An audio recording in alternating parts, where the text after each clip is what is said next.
I sat at my father's dining table on what I thought would be a normal Sunday dinner, watching my brother Jason smirk across from me while Dad cleared his throat. The words that came next felt like a punch to the gut. "Your brother needs the mansion more," Dad declared, his voice firm and final. "He has 3 kids. You're alone. It's decided." I glanced toward the window and saw 2 moving trucks already parked on the street, engines idling. My sister Amber nodded in agreement, while Jason's wife Stephanie smiled knowingly. They had planned this without telling me. I stayed quiet, pulled out my phone, and opened the app showing my real estate portfolio. 11 properties, all owned by me, all currently occupied by family members who had no idea I was their landlord. I opened my mouth to respond, but Dad raised his hand to silence me. He launched into an explanation about how Jason's business had failed, how he was drowning in debt from bad investments and poor decisions, how he desperately needed the mansion to keep his family off the streets. Mom chimed in from the kitchen doorway, her voice sharp with accusation. "You've always been selfish, Hayden. Think of the children for once in your life. Don't you care about your nephews and niece?" My sister Amber sat beside Jason, nodding vigorously. She called me ungrateful for everything the family had supposedly done for me over the years.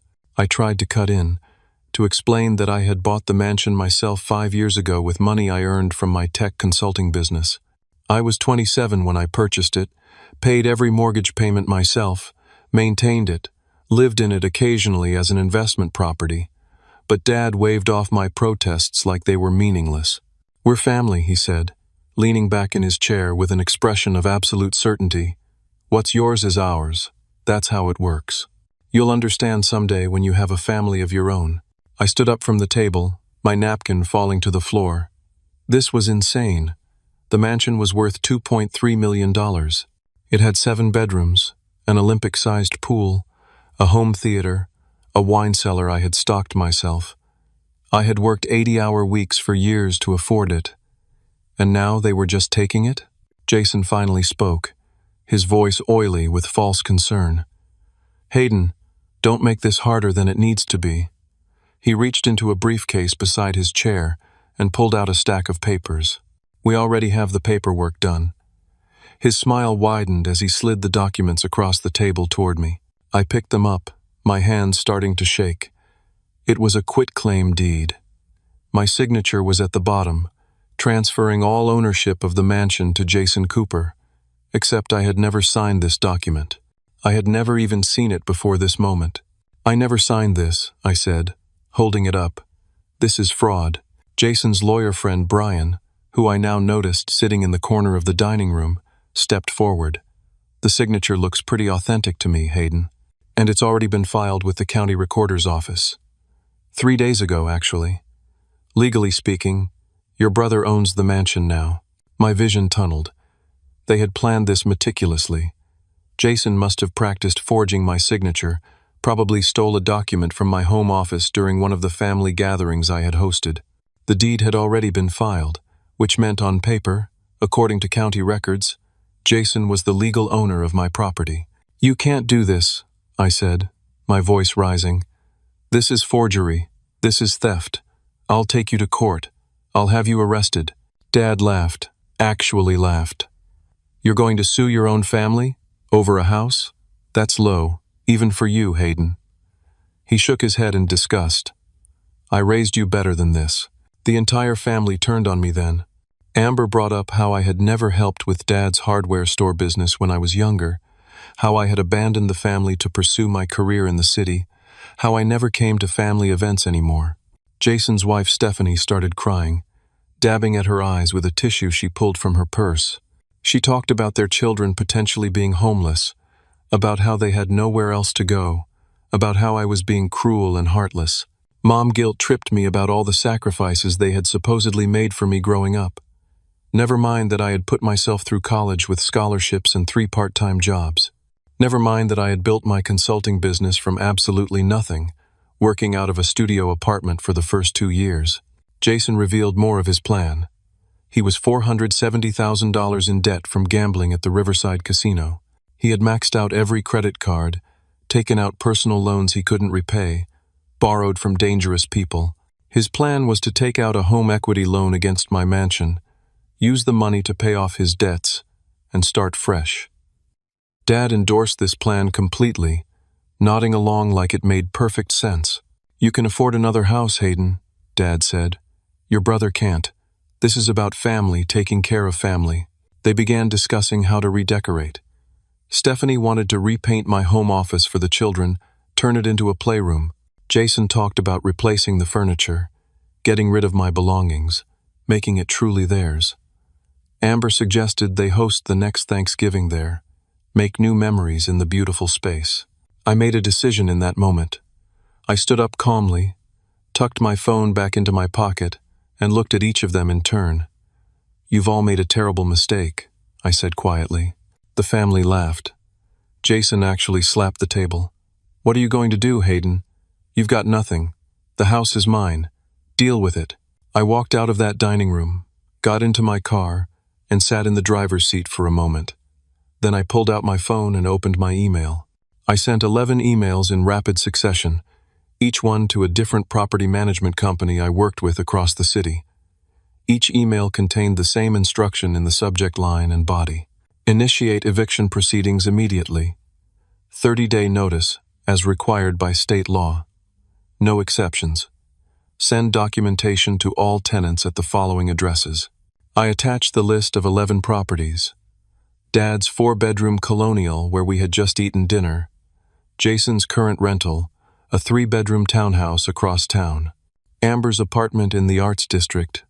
Aunt Patricia, and her husband's ranch house. Cousin Dylan's studio near the university. Uncle Frank's duplex. My brother-in-law Gary's commercial space for his auto repair shop. 4 more properties housing extended family members, cousins and uncles and aunts, who had always treated me like I was less than them. I had been their landlord for 5 years. None of them knew.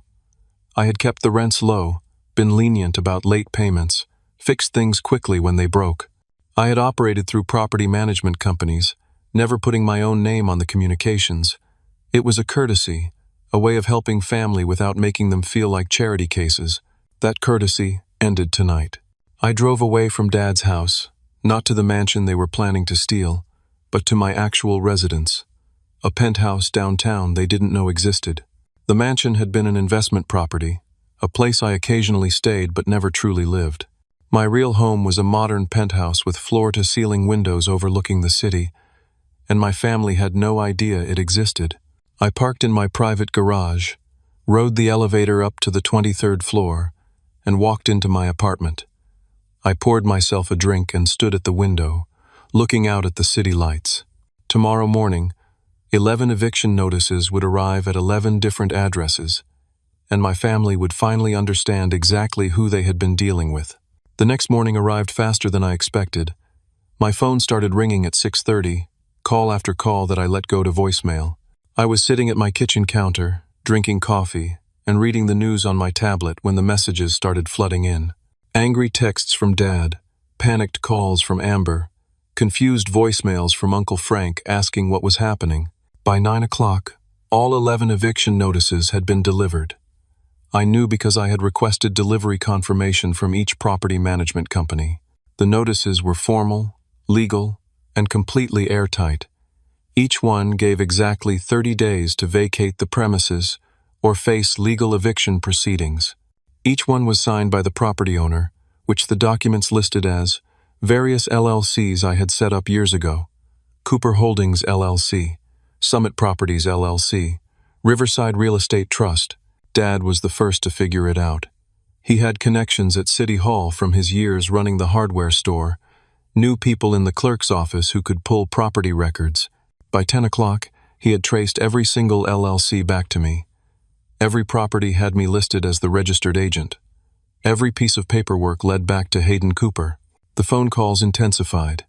Dad showed up at the mansion, pounding on the door but found it empty. I had never actually lived there, just used it occasionally for entertaining clients or as a quiet workspace. My family had assumed it was my primary residence because it was the only address they knew. They had no idea where I actually lived. Dad tried using his contacts to find my real address, but I had been careful. The penthouse was owned by another LLC, Utility bills went to a P.O. box. My driver's license still listed an old address from years ago that I had never updated. I had learned to be private, to keep my real life separate from family drama. The family discovered that the 11 properties combined were worth $8.7 million. Uncle Frank's duplex alone was worth $750,000. Dad's colonial was worth $1.1 million. The commercial space Gary used for his auto repair shop was worth $600,000.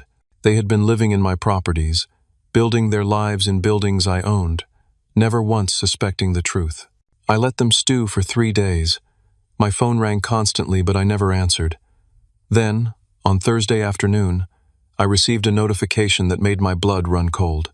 Jason's lawyer, Brian, had filed an emergency motion in court.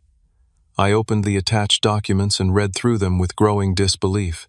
The motion claimed I had fraudulently acquired all 11 properties using family members' identities. It alleged identity theft, fraud, forgery. It presented the forged quitclaim deed from the mansion as evidence of my supposed pattern of document forgery. The logic was twisted but clever. If I claimed my signature on the mansion deed was forged, then I must be experienced in forgery myself. Therefore, I must have forged documents to steal the properties from family members. Brian had filed the motion specifically in Judge Hartman's court. I didn't know it then, but Judge Hartman and Brian were college fraternity brothers. They had business dealings together, shared investments, belonged to the same private club. The fix was already in before I even knew there was a game being played. The emergency hearing was scheduled for Friday morning, less than 24 hours away. I called my attorney, Douglas Grant, a real estate litigation specialist I had worked with on property acquisitions. Douglas reviewed the motion and assured me it was nonsense, that we had ironclad documentation proving legitimate ownership of every property. I had purchased each property at fair market value over a 5-year period. I had mortgage records, title insurance, closing documents, tax returns showing the income and expenses. Every transaction was clean, legal, thoroughly documented. Douglas prepared our opposition, attached copies of everything, and filed it with the court Thursday evening. I felt confident going into Friday morning. I had the truth on my side, and truth had to matter in court. Thursday night, while I was reviewing documents with Douglas at his office, Brian and Jason met with Judge Hartman at his private club. They sat in leather chairs in a wood-paneled room, drinking expensive scotch and discussing how to handle me. Judge Hartman's son had worked for one of Jason's previous businesses before it failed. There were connections, favors owed, the kind of backroom dealings that happen when powerful people want to protect their own. Brian presented forged documents he and Jason had created, fake partnership agreements suggesting family members had been silent partners in my property acquisitions, fake loan documents showing family members contributing money to purchases, bank statements that had been altered to show transactions that never happened. Everything was backdated, made to look authentic, designed to create just enough doubt about my claims. Judge Hartman looked through the fabricated evidence and nodded. These were his people, his fraternity brother and his fraternity brother's client. I was an outsider, someone trying to hurt a family that was just trying to stay together. He agreed to rule in their favor. The fix was in, and I had no idea what was waiting for me in the morning. Friday morning I arrived at the courthouse with Douglas. We carried 2 briefcases full of documentation. We were prepared, confident, ready to defend against the ridiculous allegations. The family arrived with Brian, all of them dressed formally, putting on a show for the court. The hearing began, and I felt my confidence start to crack immediately. Judge Hartman barely looked at our evidence when Douglas presented it. He kept interrupting, asking hostile questions, treating me like I was the criminal instead of the victim. When Brian presented his forged partnership documents, Judge Hartman examined them carefully, nodding along as if they were obviously authentic. Douglas objected repeatedly, pointing out that the documents were suspicious, poorly forged, unsigned in some cases, undated in others. Judge Hartman overrules every objection. He allowed all of Brian's evidence without any scrutiny, while dismissing our legitimate documentation as potentially fabricated. I sat there watching a judge systematically ignore the truth and embrace lies. It was surreal, like being in a nightmare where the rules of reality no longer applied. Judge Hartman ruled from the bench immediately, not even taking time to review everything properly. He froze all 11 properties, preventing any eviction proceedings from moving forward. He ordered a forensic investigation into my supposedly fraudulent acquisition of the properties. And then, he dropped the bomb that destroyed me. He appointed Jason as temporary administrator of all 11 properties. Jason would control all property management decisions, collect all rents, handle all maintenance and repairs. I was ordered to turn over all keys, all documents, all access to the properties within 24 hours. The courtroom erupted.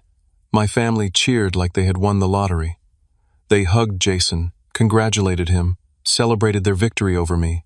I sat frozen in my chair, unable to process what had just happened. Douglas immediately filed a notice of appeal, but appeals take months. In the meantime, Judge Hartman's order stood.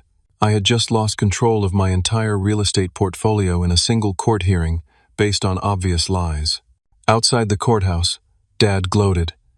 "You tried to destroy this family," he said, getting in my face. "Now you have nothing. We protected each other from you. That's what real family does." Mom refused to even look at me. Amber posted on social media about how justice had been served against her greedy brother who had tried to make the family homeless. Local news picked up the story. The headline read, "Man attempts to evict entire family, loses everything." I was portrayed as the villain, the heartless businessman trying to hurt his own relatives over money. My girlfriend Emily tried to comfort me that night, but I could barely speak. I sat in my penthouse staring at the wall, trying to understand how everything had gone so wrong so fast. Over the next week, Jason abused his administrator position in ways I couldn't have imagined. He raised everyone's rent to market rate but kept the money for himself, instead of paying property expenses. He stopped paying the mortgages on the 7 properties that still had loans. He stopped paying property taxes. He stopped paying insurance premiums. Every dollar of rental income, $23,000 monthly, went straight into his pocket. My credit score plummeted as mortgages became delinquent. Banks sent default notices. My business suffered next. Clients who saw the news stories started questioning my character. Was I really the kind of person who would try to evict his own family? 3 major clients canceled contracts worth $200,000 annually. Business partners distanced themselves, stopped returning my calls. My consulting business, which I had built over 10 years, started falling apart. Without that income, I couldn't make the mortgage payment on my penthouse. The building had a monthly payment of $4,200. I had always paid it easily from my business income. Now I had nothing coming in. I had $8,000 in my personal bank account. That was all I could access, because the court had frozen my business accounts pending the investigation into my supposed fraud. Emily offered to help with money. I refused. I couldn't drag her into this disaster. I needed to fix it myself.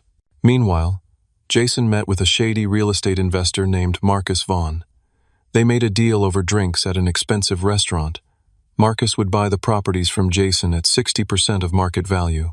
They would split the proceeds. It was completely illegal, since Jason was only a temporary administrator and had no authority to sell. But Jason thought Judge Hartman would protect him. 10 days after the hearing, I got served with another lawsuit. Jason was suing me personally for defamation and emotional distress. He was seeking $5 million in damages for the eviction notices I had sent, claiming they had caused him severe anxiety, panic attacks, emotional trauma. The lawsuit claimed Stephanie needed therapy because of my actions. It claimed the children were suffering emotional damage. The legal fees were crushing me. Douglas wanted a $30,000 retainer for the defamation case. I didn't have it. My assets were frozen. My business was dying. I was barely surviving. Emily came to my penthouse that night and suggested I settle everything, apologize to the family, walk away, start over somewhere else. I looked at her and realized she didn't understand. I was innocent. I had done nothing wrong. I wasn't going to surrender to lies and fraud, but I was trapped. I had no money to fight with, no way to defend myself properly, and a legal system that had turned against me. That night, someone posted my penthouse address online. A social media account I didn't recognize shared the address with the caption, "This is where the man who tried to make his family homeless lives. Luxury penthouse, while his brother's children suffer." I lay awake that night wondering how much worse things could possibly get. 3 weeks after Judge Hartman's initial ruling, I stood in a different courthouse for what I hoped would be a chance to present the full truth. Douglas had managed to get a hearing on our motion to reconsider, scheduled in front of Judge Hartman again. Douglas had explained that getting a different judge this early in the process was nearly impossible due to case assignment rules. I walked into that courtroom on a Thursday morning, feeling cautiously optimistic. We had organized all our evidence more clearly, prepared a detailed presentation showing the legitimate purchase of each property. Douglas had bank statements, wire transfer records, closing documents, everything needed to prove beyond doubt that I had lawfully acquired every single property. My family arrived with Brian looking confident, almost smug. That should have been my first warning.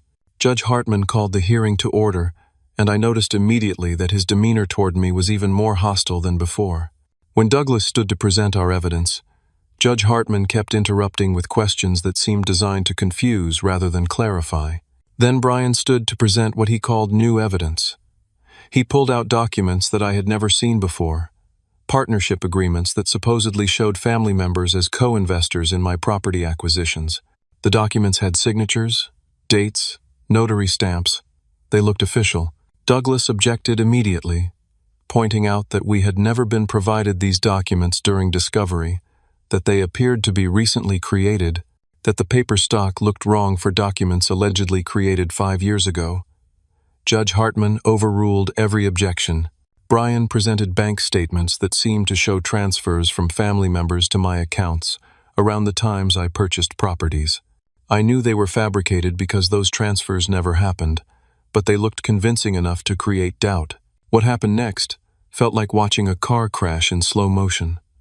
Judge Hartman ignored all of Douglas's evidence and accepted all of Brian's suspicious documents as fact. He ruled that there was sufficient evidence of potential fraud to warrant an extended investigation. He maintained the freeze on all properties. And then he went further. Judge Hartman stripped me of all property control indefinitely and confirmed Jason as permanent administrator until the investigation concluded. Jason was given explicit authority to manage the properties as he saw fit, which Judge Hartman said included the right to sell properties if necessary for prudent asset management. I couldn't breathe. Douglas was objecting frantically, but Judge Hartman just kept talking, issuing orders that destroyed everything I had built. The courtroom spun around me. Outside the courthouse, the family celebrated openly. Dad shook Jason's hand like he had just won a championship. Mom actually smiled at Jason with pride I had never seen her direct at me. Amber hugged Stephanie, while the kids ran around excitedly, not understanding what any of this meant. Local news cameras captured everything. That night, the story ran again. Updated headline: Judge rules against man who tried to evict family.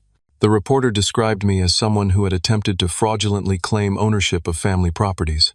My business collapsed completely over the next 2 weeks. Every single client terminated their contracts. My business partners held a vote and removed me from the company I had founded. They bought me out for $10,000. The company was worth at least $400,000, but they knew I was desperate and had no leverage. I took the money because I needed it to survive. My credit cards maxed out from legal fees. I was paying Douglas from the buyout money and it was disappearing fast. The penthouse mortgage payment came due and I couldn't make it. The bank sent a notice of default. I had 60 days before foreclosure proceedings would begin. The irony wasn't lost on me. I was about to be evicted from my own home while trying to evict family members from my properties. Emily started avoiding my calls. When we finally met at a coffee shop near her office, she looked uncomfortable before she even sat down. She explained that my family had contacted her. Dad had called her directly, found her number somehow. He had explained his version of events, painting me as someone who had always been troubled and manipulative. Amber had found Emily on social media and sent her long messages. She told Emily that I had a pattern of using people, that I had scammed an elderly neighbor years ago, that my family had been covering for my bad behavior for years. It was all lies, complete fabrications, but Emily admitted she didn't know what to believe anymore. "The court had ruled against me," Emily said, stirring her coffee without drinking it. "Judges don't just rule like that without reason. Maybe there's something to what your family is saying." I tried to explain, but she cut me off. She couldn't be with someone involved in this kind of situation. Her own family had seen the news stories and were pressuring her to end the relationship. She stood up, apologized, and walked out of the coffee shop. I sat alone at that table for an hour, watching people live their normal lives while mine disintegrated. Jason wasted no time exercising his administrator authority. He sold the first property within a week of getting permanent control. Uncle Frank's duplex, worth $750,000, sold to one of Marcus Vaughn's shell companies for $450,000, 60% of market value, a clearly suspicious transaction. Uncle Frank got evicted in the process. He called me, confused and angry, asking why I was letting this happen. I tried to explain I had no control anymore, but he didn't believe me. He thought I was punishing him somehow. Douglas filed an emergency motion to stop the sales. Judge Hartman denied it, ruling that Jason had authority to manage the assets however he deemed necessary. Over 3 weeks, Jason sold 4 properties total. Each one went to Marcus Vaughn's network of shell companies at below-market prices. The sales totaled $2.1 million. Jason and Marcus split the money according to their agreement. Jason used his share to pay off his $470,000 in gambling debts. He bought himself a brand new Lexus SUV. He took the family on vacation to Hawaii. He posted photos on social media, pictures of the beach, expensive dinners, the kids playing in the ocean. The captions talked about fresh starts and family blessings. Meanwhile, I was living in my penthouse with the utilities shut off because I couldn't pay the bills. I was eating at a soup kitchen downtown, embarrassed but hungry. I had $300 left to my name. Then something changed. I got a phone call from an attorney named Rachel Thompson. She explained that she had seen my case in the court filings and believed I was being railroaded. She specialized in judicial corruption cases and had been tracking Judge Hartman for years. "I've suspected he was corrupt for a long time," Rachel said, "but I've never had enough evidence to prove it. Your case might be the one that finally exposes him." She offered to take my case pro bono. She reviewed all my documentation and confirmed immediately that everything about my property acquisitions was legitimate. The family's partnership documents were obvious forgeries. She hired a forensic document examiner named Dr. Elizabeth Santos, who analyzed the paper, ink, and printing methods used in the suspicious documents. Dr. Santos's report was damning. The partnership agreements had been created recently using modern printing techniques and paper stock that didn't match documents from 5 years ago. The signatures were forgeries. The whole thing was a fraud. Rachel also discovered that Judge Hartman and Brian had vacationed together in the Bahamas the previous year. She found photos on social media showing them at the same resort, sitting together at a beach bar, clearly friends rather than just professional acquaintances. For the first time in weeks, I felt hope. Real, tangible hope. Rachel planned to file a motion for reconsideration with all the new evidence. She would also file a formal complaint against Judge Hartman with the State Judicial Ethics Board. That night, I went back to my dark, cold penthouse, feeling like maybe I could win this fight. Maybe justice would prevail after all. I walked into my building, rode the elevator up, unlocked my door, and immediately knew something was wrong. The door frame was splintered. Someone had broken in. My apartment had been ransacked. Every drawer pulled out, every cabinet opened, papers scattered everywhere. My computer was gone. My backup hard drives were missing. The file cabinets where I kept all my property documents had been emptied completely. All of Rachel's evidence was gone. The forensic examiner's report about the forged documents, the photos of Judge Hartman and Brian together. Every piece of documentation that could prove my case had been stolen. I called the police and filed a report. They took notes, said they would investigate, but I could tell from their expressions they weren't going to find anything. The building's security cameras had mysteriously malfunctioned that evening. No footage existed of anyone entering or leaving. I knew Jason had arranged this, or someone working for him, but I couldn't prove it. Rachel called the next morning, and I had to tell her everything was gone. She said she could still fight without the physical evidence, but it would be much harder. The forensic examiner could recreate her report from memory and notes, but it wouldn't have the same impact without the actual documents to examine. That afternoon, I received the foreclosure notice on my penthouse. I had 30 days to vacate. In 1 month, I would be homeless. I sat on the floor of my destroyed apartment, surrounded by the wreckage of my life, and wondered if there was any point in continuing to fight. 4 weeks after the break-in, I was living in my penthouse with no heat, no electricity, and no hope of keeping it. The bank had shut off utilities when I missed the second mortgage payment. I couldn't afford food, so I walked 3 miles each way to a soup kitchen downtown twice a day. I had lost 30 pounds. My clothes hung loose on my frame. I stopped shaving because I couldn't afford razors. I still met with Rachel every few days at the public library. She was working tirelessly to reconstruct our case, but it was like building a house from memory after the original blueprints had been destroyed. She needed me to remember every detail of every property purchase, every document, every transaction. We created affidavits trying to recreate what had been stolen.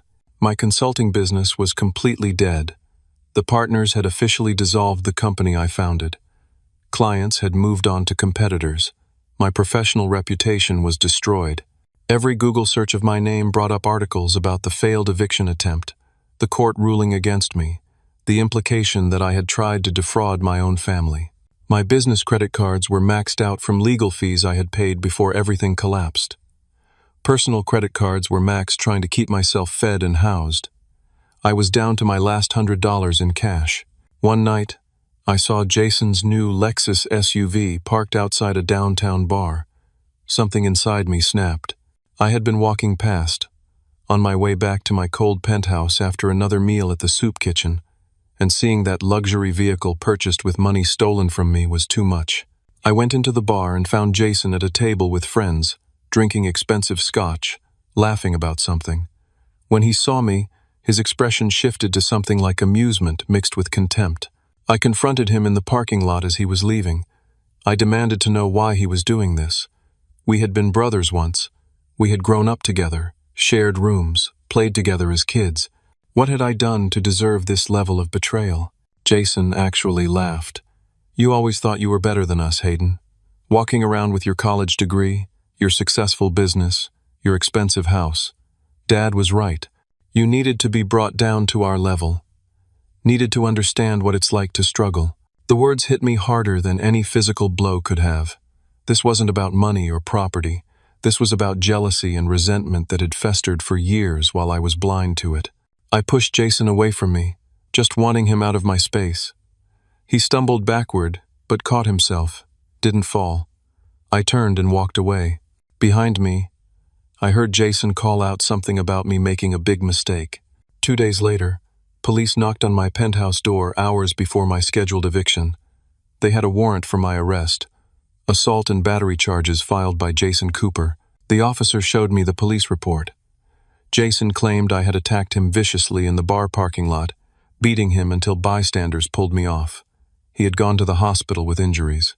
Black eye, broken nose, cracked rib. The report included photos of Jason's face, badly bruised and swollen. "I only pushed him once," I said. "I didn't hit him. I didn't break anything." The officer shrugged. "That's not what the victim says. Security footage from the bar shows you pushing him, then the camera angle doesn't capture what happened next. His injuries are documented. You'll need to come with us." I was arrested and taken to county jail. Bail was set at $20,000. I had $100 to my name. No family would help me. Emily wouldn't answer calls. I had no friends left because they had all distanced themselves during the legal battles. I sat in county jail while the system processed me. A public defender was assigned, an overworked woman named Jennifer who had 12 other cases that day. She looked at my file for maybe 5 minutes before our first meeting. "The evidence looks bad," she said flatly. "You pushed him on camera. He has documented injuries. Witnesses say there was a fight. I recommend you take a plea deal. Plead guilty to simple assault. probably get 18 months with possibility of early release for good behavior. I'm innocent, I said. I pushed him once and walked away. He injured himself or had someone else do it. This is a setup. Jennifer closed her folder. It's your word against his, Mr. Cooper, and he has injuries while you don't. A jury will believe the victim with the broken nose over the defendant claiming it's a conspiracy. Take the deal. I refused.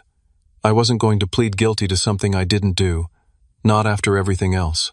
While I sat in jail, my world finished collapsing. The foreclosure on my penthouse completed. The bank seized the property and all my remaining possessions. Everything I owned, every photo, every memory, every piece of clothing, got sold at auction or thrown away. My entire life reduced to nothing. Jason completed selling all 11 properties. The last 7 went to various buyers connected to Marcus Vaughn's network. Total sales reached $8.7 million. After Marcus took his cut and various fees, Jason walked away with $5.2 million. He bought a mansion in the suburbs with cash. Not just any mansion, but one bigger and more expensive than the property I had originally owned. $2.7 million. He moved Dad in with him. They threw a party to celebrate, inviting the whole family. Meanwhile, I sat in a county jail cell, wearing an orange jumpsuit, eating food that tasted like cardboard, sleeping on a thin mattress that hurt my back. Rachel visited me, and we talked through the bars of a visiting area. She was still fighting, still filing motions, but the appeals process was glacially slow. The State Judicial Ethics Board had dismissed the complaint against Judge Hartman without investigation. He was too well connected, had too many friends in high places. I told Rachel to give up. What was the point? I had lost everything. My properties, my business, my home, my relationship, my freedom. Why keep fighting? Because they're criminals and you're innocent, Rachel said firmly, and because if we give up, they win completely. As long as we're fighting, there's still a chance. But I had no fight left in me. I was broken physically, emotionally, financially, spiritually. I had nothing. My cellmate was a man named Travis, mid-40s, in jail for tax evasion. He had been a forensic accountant before his legal troubles. Over the days we shared that cell, I told him everything.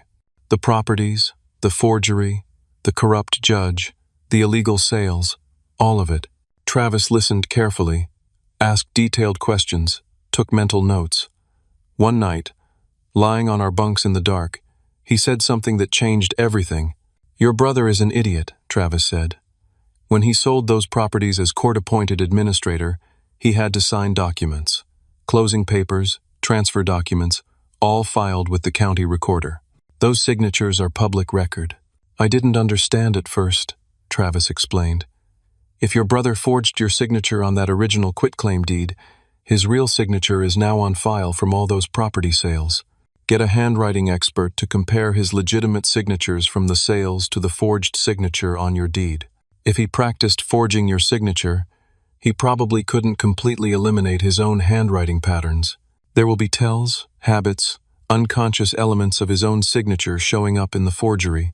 That was it. That was the evidence we needed. The signatures were public record, filed with the county recorder's office. No one could steal them or destroy them. They were government documents, permanently archived. I felt hope ignite inside me for the first time, in months. At the 3-week mark, my assault case went to preliminary hearing. The prosecutor reviewed the bar security footage more carefully.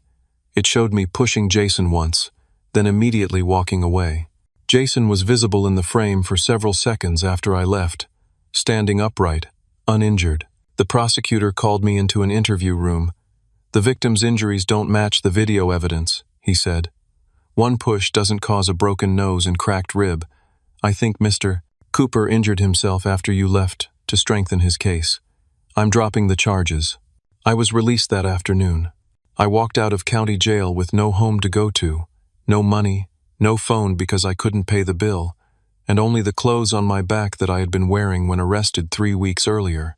I walked to the homeless shelter downtown. I had heard about it from other men in jail. That night, I slept in a room with 40 other men, listening to snoring and coughing, lying on a cot that was somehow less comfortable than the jail bunk. This was rock bottom. I had nothing left to lose. The next morning, I went to the public library and used a computer to email Rachel. I told her about Travis's discovery, about comparing Jason's signatures from the property sales to the forged signature on the quitclaim deed. Rachel responded within an hour. "That's it. That's what we need. I'll get the county records today. I'll hire the handwriting expert with my own money. We'll file everything within 2 weeks. But you'll need to testify, and you'll need to be presentable in court." I looked down at myself. Dirty clothes, long beard, gaunt face, hollow eyes. I looked exactly like what I was, a homeless man with nothing. But for the first time in months, I had real hope, and I had nothing left to lose, which meant I could fight without fear of losing more. I spent 2 weeks living in the homeless shelter while Rachel built our case. I found day labor jobs through a service that picked up workers early each morning, moving furniture, cleaning construction sites, loading trucks. The work was hard and paid minimum wage, but it gave me enough money for food and bus fare. Every few days I met Rachel at the library. She had obtained all the property sale documents from county records, 43 different documents with Jason's signature as court-appointed administrator. She hired Dr. Elizabeth Santos, the same forensic document examiner from before, to analyze the signatures. Dr. Santos worked for a week, examining every detail under microscopes, measuring pressure patterns, analyzing the formation of individual letters. Her report was comprehensive and devastating to Jason's case. The signature on the forged quitclaim deed transferring my mansion to Jason contained unmistakable elements of Jason's own handwriting. Dr. Santos identified specific tells. The way Jason formed capital letters had unique characteristics. His pressure patterns when writing, the slight tremor in certain strokes, the angle at which he held the pen, all of these unconscious habits showed up in the forged signature. Even though Jason had tried to replicate my handwriting style, it was definitive proof that Jason had forged the document. Rachel filed a comprehensive motion to vacate Judge Hartman's orders. She included Dr. Santos's report, the county records showing Jason's legitimate signatures, detailed analysis proving the forgery. She also filed a criminal complaint with the district attorney's office against Jason for forgery, fraud, grand theft, and conspiracy. She filed a formal complaint with the State Bar Association against Brian for his role in the fraud, including evidence of his relationship with Judge Hartman and his participation in presenting forged documents to the court. The case was assigned to a new judge, Judge Caroline Pierce, because Rachel argued successfully that Judge Hartman's bias was now documented and he should be recused. Judge Pierce had a reputation for integrity and fairness. She scheduled a hearing for 3 weeks out. I started to believe we might actually win. Jason received notification of the criminal complaint and the new motion. Brian called him immediately, and they met in person. Jason was panicking. Forgery was a felony. He could face 5 to 10 years in prison. Plus, he would have to return all the money from the property sales, $5.2 million, most of which he had already spent. He had bought the mansion for $2.7 million, new cars for $200,000, luxury items, vacations, paying off debts. He had maybe $1.8 million in liquid assets left. He would lose everything and go to prison. The family held an emergency meeting at Jason's new mansion. Dad, Amber, Mom, Stephanie, and Brian joining by phone. They discussed options. Brian suggested something that made my blood run cold when I later learned about it. "What if Hayden isn't mentally competent to bring this case?" Brian said. "If you can have him declared mentally incompetent and get him institutionalized, the case dies. And no one believes the accusations of a crazy person." Jason filed an emergency petition with the court claiming I was mentally ill and a danger to myself and others. The petition cited the assault incident, even though charges had been dropped. It claimed I had been making delusional statements about owning properties I didn't own. It described my supposed harassment of family members and paranoid accusations of conspiracy. The petition included sworn affidavits from family members. Dad claimed I had always been unstable, that he worried I would hurt someone. Mom said I had shown signs of mental illness for years. Amber testified she felt threatened by me and feared for her safety. All lies, but sworn statements filed with the court. The petition pointed to my current circumstances as evidence of mental incompetence. I was homeless, unemployed, living in a shelter. I looked disheveled and unwell. These were presented as signs of inability to care for myself, rather than the natural result of having everything stolen from me. Judge Pierce reviewed the petition and ordered a competency evaluation. I had to report to the county psychiatric facility for assessment by a court-appointed psychiatrist. The hearing was scheduled for 1 week before our fraud hearing was supposed to take place. If Jason succeeded in having me declared incompetent, I would be institutionalized. Rachel's case would collapse because I wouldn't be able to testify or participate in my own defense. Everything we had worked for would be destroyed. I went to the psychiatric facility on the scheduled day. Dr. Harold Mendelson, a psychiatrist in his 60s with gray hair and a kind face, conducted the evaluation. He asked me questions about my life, my case, my current mental state. I explained everything calmly and rationally. I showed him documentation Rachel had given me. Dr. Santos's handwriting analysis report, property records proving my ownership, evidence of the fraud committed against me. I walked him through the timeline of events methodically. Dr. Mendelson asked about my current circumstances. Why was I homeless? Why did I look so unwell? I had everything taken from me illegally through a corrupt court process, I explained. I'm fighting to get it back through legitimate legal channels. That's not delusion, that's reality. I'm homeless because my home was stolen and then foreclosed on while I sat in jail on false charges. I look unwell because I've been surviving on soup kitchen meals and day labor wages. None of this is mental illness. It's the consequence of being victimized. Dr. Mendelson took extensive notes. He seemed skeptical of my family's claims but didn't reveal his conclusions. He told me he would submit his report to Judge Pierce before the competency hearing. I left the evaluation uncertain. What if Dr. Mendelson believed my family? What if I ended up institutionalized, locked away while Jason kept everything he had stolen? Rachel tried to reassure me. The evidence is too strong, she said. Your explanation is logical, documented, provable. No competent psychiatrist would declare you mentally ill based on the facts. But I had been confident before. I had trusted the system before. And the system had destroyed me. The competency hearing arrived. The courtroom was packed with family members. Jason sat in the front row looking confident. Dad sat beside him, arms crossed, expression stern. Mom, Amber, Stephanie, all there to watch me get declared crazy and locked away. Judge Pierce called the hearing to order. Brian stood and presented the family's case first. He called Mom to testify. She gave a tearful performance about her concerns for my mental health, about how I had changed over the years, about how she feared I would hurt myself or others. Dad testified next. He was stern and serious, claiming I had always been irrational and unstable, that the family had covered for me for years but could no longer protect me from myself. Amber testified that she felt threatened by me. She described feeling scared when I came near her, worried about what I might do. Her performance was convincing, emotional, completely false. Then Stephanie took the stand.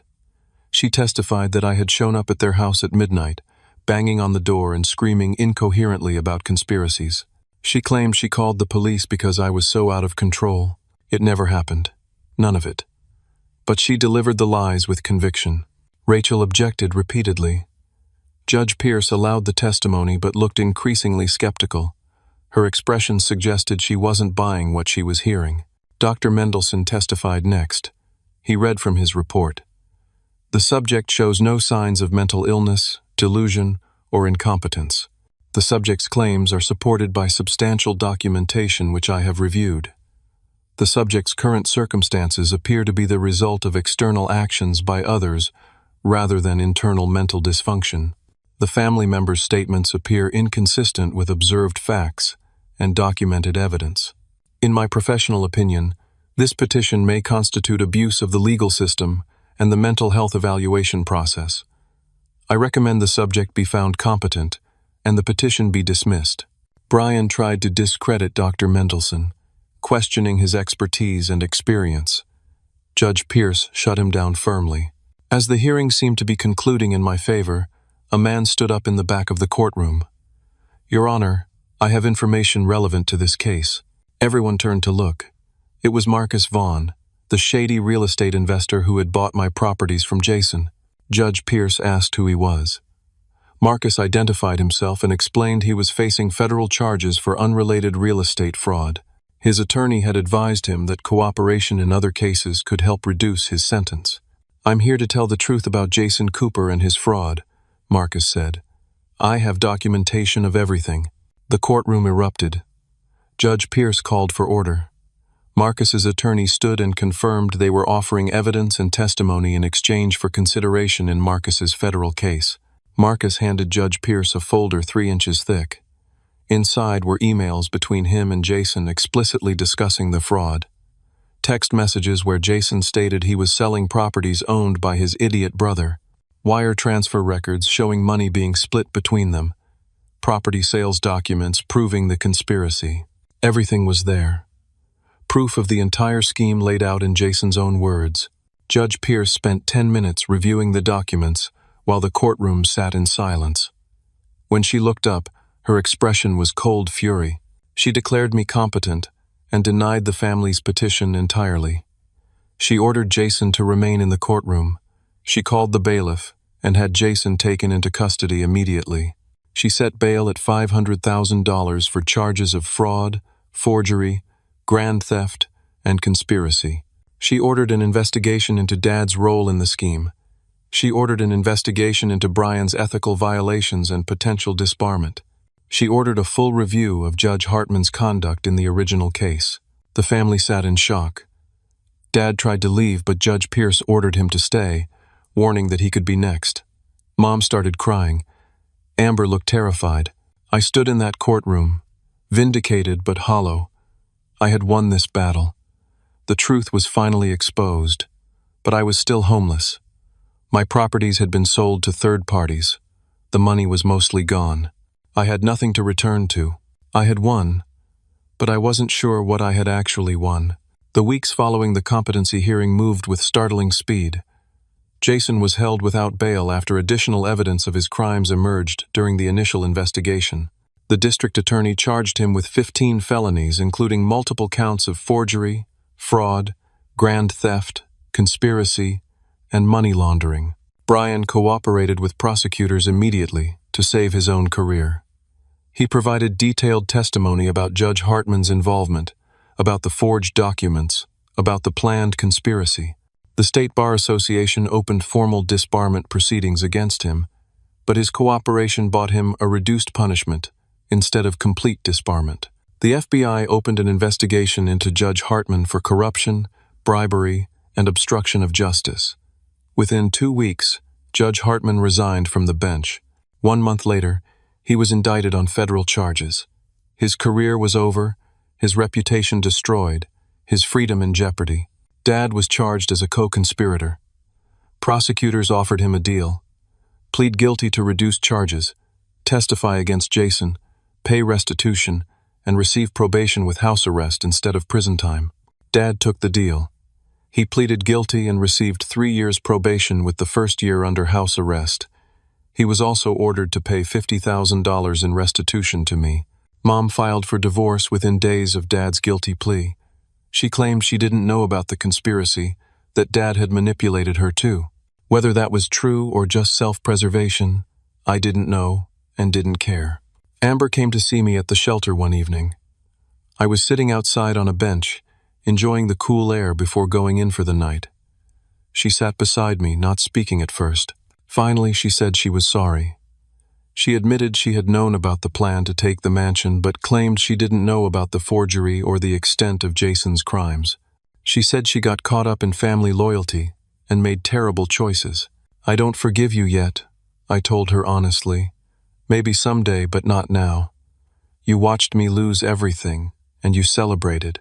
She nodded, tears in her eyes, and left. Rachel worked tirelessly on recovering my assets. The legal situation was complex. Jason had sold 11 properties to various buyers. Some of those buyers were part of Marcus's network and had known the sales were fraudulent, Those sales could be voided, but some properties had been sold to legitimate buyers who had no knowledge of the fraud. Those situations required lawsuits and negotiations. The court ordered Jason to return all proceeds from the property sales. He had spent most of the money, but the court seized everything he owned.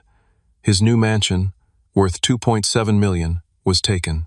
His cars, bank accounts, investments, everything was liquidated. The court recovered $2.3 million in liquid assets. Marcus Vaughn's federal case included seizure of his assets. His shell companies still held approximately $3 million from purchasing my properties at below-market rates. The federal court ordered that money returned to me as the rightful owner, part of Marcus's restitution for his cooperation deal. Combined, I recovered $5.3 million, not the full $8.7 million my properties had been worth, but substantial. The properties themselves were harder to recover. The buyers who had purchased from Jason in good faith had legal claims, even though Jason hadn't had authority to sell. Rachel filed lawsuits against each buyer, arguing the sales were void because Jason was only a temporary administrator without authority to sell. The legal process took 6 months. Some buyers settled, agreeing to return the properties in exchange for refunds from the seized funds. Some buyers fought and we had to go to trial. But eventually, slowly, I got all 11 properties back. The properties had increased in value during the chaos. The real estate market had gone up 15% over the year. The properties were now collectively worth $9.4 million. I made a decision. I was done being a landlord. I was done with real estate investment. I liquidated everything, selling all 11 properties at market value over a 3-month period. I walked away with $8.9 million after commissions and fees. I used part of the recovered money to rent an apartment downtown while I figured out my next steps. Not a penthouse this time, just a normal 2-bedroom apartment with reasonable rent. I didn't need luxury. I needed stability. I started a new business, but this time in a different direction. I used my painful experience to help others. I became an expert witness in real estate fraud cases, testifying about forgery, corrupt transactions, and property theft. I consulted with attorneys on similar cases. I wrote a book about my experience called The Family That Stole Everything, A True Story. The book became a regional bestseller.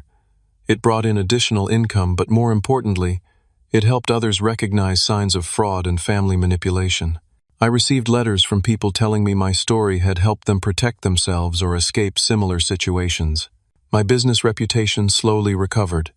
News coverage of the criminal convictions vindicated me. Former clients reached out, apologizing for abandoning me. Some offered new contracts. I was selective, only working with people and companies I trusted completely. Business partners who had voted me out of my original company asked if we could reconnect. I declined. They had shown their true character when things got difficult. I didn't need them in my life. Travis, my cellmate from jail, was released after serving his sentence for tax evasion. I hired him as a forensic consultant for my expert witness work. We became genuine friends. He had been there at my lowest point and had given me the information that saved me. That kind of loyalty meant everything. One afternoon, I ran into Emily at the same coffee shop where she had broken up with me. She approached my table hesitantly, asked if she could sit. I gestured to the empty chair. She apologized. She said she had been wrong, that she should have trusted me, that she had let my family manipulate her. She asked if we could try again. I looked at her and felt nothing. No anger, no love, no desire to reconnect. She had abandoned me when I needed support most. That wasn't the kind of partner I wanted in my life. I politely declined. I told her I appreciated the apology, but we weren't right for each other. She left looking sad but understanding. Months later, I met someone new. Her name was Lauren, and she was a social worker at the homeless shelter where I had stayed. She had been working there during my time in the shelter, had treated me with dignity and respect when I had nothing. She had seen me at my absolute lowest and hadn't judged me. We started talking when I came back to volunteer at the shelter. I spent time there regularly now, helping other homeless men get back on their feet. I used my experience to counsel them, to show them that rock bottom wasn't the end. Lauren and I started dating slowly. There was no rush. We both valued genuine connection over grand gestures. She understood what I had been through, because she had witnessed part of it. I made peace with Amber eventually. She genuinely apologized multiple times, admitted her role in everything, and made real efforts to make amends. We would never be as close as siblings should be, but we reached a point where we could talk without anger. I had no contact with Dad. He served his house arrest, paid his restitution, and stayed away from me. That was fine. Some relationships aren't worth salvaging. Jason remained in prison. He was convicted on 12 of the 15 felony charges and sentenced to 8 years. He would serve at least 5 before being eligible for parole. I didn't visit him, didn't write to him, didn't think about him unless necessary. Mom tried reaching out several times through Amber. She wanted to apologize, to explain, to reconnect. I wasn't ready, maybe someday, but not yet. The wound was too deep. The legal system finally delivered complete justice, 18 months after that terrible Sunday dinner. Jason's appeals were denied. Judge Hartman pleaded guilty to federal corruption charges and received a 4-year prison sentence. Brian was suspended from practicing law for 5 years. Dad completed his house arrest and disappeared from my life entirely. I had recovered financially beyond what I had lost. The $8.9 million from selling the properties, combined with income from my expert witness work and book sales, meant I was more financially secure than ever before. But I was different now. Money meant less. Security meant less. What mattered was integrity, genuine relationships, and purpose. I bought a modest house in a quiet neighborhood. 3 bedrooms, nice yard, nothing extravagant. I furnished it simply. Lauren helped me pick out furniture, and we made the space feel like a real home rather than an investment property. My consulting business thrived in unexpected ways. Attorneys across the state sought my expertise on fraud cases. I testified in court regularly, helping other victims of property theft and family manipulation get justice. Each case I won felt like vindication not just for me but for everyone who had been wronged by people they trusted. The book continued to sell steadily. Publishing companies approached me about writing a follow-up. I was considering it. Maybe a practical guide for protecting yourself from family fraud. Something that could help people avoid what I went through. I volunteered at the homeless shelter every week. I ran a support group for men rebuilding their lives after major setbacks. I shared my story honestly, holding nothing back. I talked about the shame of being homeless, the despair of losing everything, the struggle to keep fighting when hope seemed gone. Men in that room understood because they were living it. Travis became not just a business partner but one of my closest friends. We had lunch every week, talking about cases, life, recovery. He understood the journey from rock bottom to stability, because he had made it himself. Lauren and I grew closer slowly and naturally. She moved into my house after we had been dating for 10 months. We talked about marriage but weren't rushing. We had both learned that the important things couldn't be forced or hurried. Amber and I rebuilt something, resembling a sibling relationship. We met for coffee once a month. Conversations were sometimes awkward, but we were trying. She had started therapy to understand her role in the family dysfunction. She was working on herself, and I respected that. Uncle Frank reached out to apologize. He explained that he had genuinely not known I owned the duplex he had lived in. He felt terrible about the misunderstanding during the crisis. I forgave him. He had been a victim too, caught in Jason's scheme without knowledge or consent. Several other family members apologized as the truth fully came out. Some apologies I accepted, some I didn't. I learned that forgiveness was mine to give or withhold, and I didn't owe it to anyone who hadn't genuinely earned it. My credit score recovered completely. The foreclosure on the penthouse fell off my record as part of the court's remediation orders. Banks that had reported delinquent accounts corrected their records. Financially and legally, I was restored. But the real restoration was internal. I had learned what mattered. I had learned who I could trust. I had learned that material success without integrity was worthless. I had learned that losing everything could teach you what you should have valued all along. The mansion Jason had tried to steal? I was glad it was gone. That house represented a version of me that had focused on achievement and acquisition, The modest house I lived in now represented something better. A life built on purpose and relationships rather than possessions and status.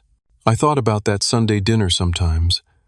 Dad's voice declaring that Jason needed my house more. The moving trucks already parked outside. My family's faces when they thought they had won. If I could go back to that moment, would I change anything? No. The pain led to growth. The loss led to clarity. The betrayal revealed true character, both theirs and mine. I wouldn't choose to go through it again, but I wouldn't undo it either. I learned that family isn't just blood. It's who stands beside you when everything falls apart. It's who treats you with dignity when you have nothing. It's who believes in you when the world says you're wrong. Travis was family. Lauren was family. Rachel was family. They had earned that title through actions, not genetics. I learned that justice exists, but sometimes you have to fight like hell to find it. The system failed me initially because of corruption and manipulation, but eventually, truth prevailed. It took longer than it should have. It required more suffering than was fair, but justice came. I learned that losing everything can teach you what really matters. When I had the properties and the business and the mansion, I thought I had success. When I had nothing but integrity and determination, I discovered I had something more valuable. Material wealth comes and goes. Character is permanent. Now I have less money than at my peak, but more peace. I have fewer properties, but more purpose. The mansion is gone, but I sleep better in my modest house than I ever did in that empty showplace. I wake up next to someone who loves me, for who I am, not what I own. I spend my days helping people instead of accumulating things. Sometimes you have to lose everything to find what you should have been looking for all along. I stood in my backyard last Sunday, watching Lauren plant flowers in the garden bed she had designed. Travis was coming over later for dinner. Amber had called to check in, our monthly conversation that was slowly becoming easier. My life was full in ways that mattered. The properties were gone. The business I had built was gone. The family I thought I had was gone. But what remained was real, solid, earned. And that was worth more than 11 properties or $8.7 million or a mansion with 7 bedrooms. I had lost everything and gained what truly mattered. And I wouldn't trade that lesson for anything in the world. Now I want to ask you something. Have you ever had someone you trusted betray you in a way that changed your whole life? How did you recover? Did you find that losing something forced you to discover what really mattered? Share your story in the comments below. Your experience might help someone else who's going through their own battle right now. If this story resonated with you, if it made you think about trust and family and what real success means, please hit that like button. Subscribe to hear more stories about real people overcoming impossible situations. And share this with someone who needs to hear that rock bottom isn't the end. It's sometimes the beginning of something better. Thank you for listening to my story. I hope it reminded you that integrity matters more than wealth, that true family is defined by loyalty rather than blood, and that justice, though it may take time, is worth fighting for. Keep pushing forward, even when everything seems lost. Your breakthrough might be closer than you think.